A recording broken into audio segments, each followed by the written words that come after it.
Again, the purpose of this event is to try to make sure that the Congress of the United States, the administration of this country, our friends and allies around the world, and not least, of course, people of goodwill in this country and elsewhere, are on notice that Nigeria is at risk of disastrous collapse, that the forces that we've just been talking about are in the process of taking down a country that is the most populous in Africa, with horrific implications, not just for the immediate vicinity, the Lake Chad region as it's known,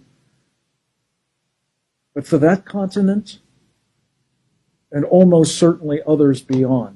Congressman Wolf mentioned Bono, talking about a catastrophe that would make what has happened to Europe in the past few years, as a relatively small number of people migrated there with unbelievably chaotic consequences, look like a day at the beach by comparison.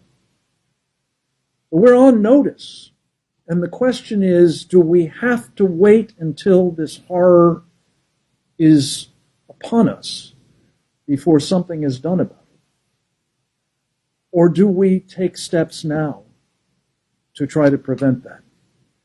And I don't think any of us is saying that this is a panacea, but the appointment of the appropriate individual with the requisite authority.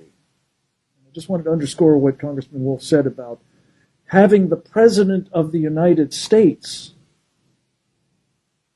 essentially personally empowering Senator Danforth to lead the effort on behalf of our country to alleviate that situation.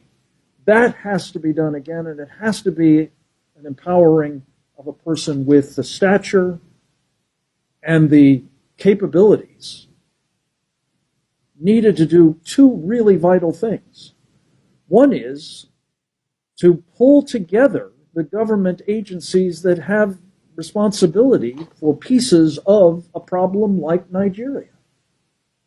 The Defense Department, as well as, of course, the State Department, USAID, the UN mission of the United States, the National Security Council, and others, to come together with a common, appropriate, and much needed policy approach.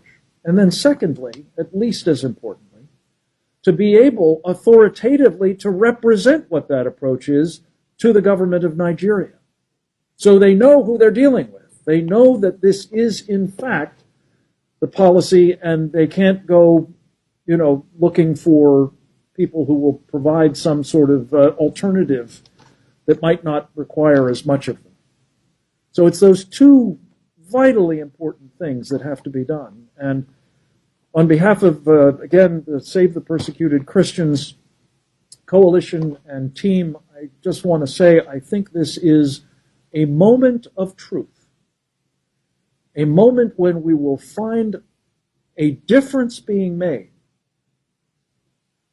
by an administration that is about making a difference on behalf of religious freedom and those who are being denied it around the world. And let me just take a moment to say, as bad as this situation is, it is just one of the areas in the world in which particularly Christians are suffering. By some estimates, it's as small a number as 215 million Christians being brutally persecuted.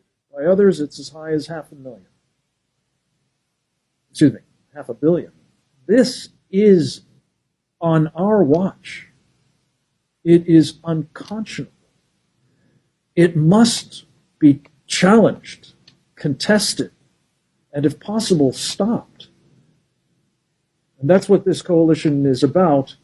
And I pray that we will be able, with the help of people like Congressman Estes and Congressman Wolf, and the Archbishop and our coalition and countless others to see this problem sorted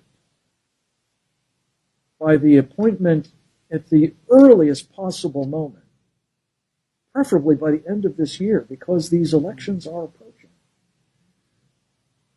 of an individual with the requisite authority of the President of the United States and the assignment of making both the U.S. government policy coherent and clear and effective, and communicating that, again, authoritatively to the government of Nigeria, who in the end is ultimately responsible for preventing this catastrophe.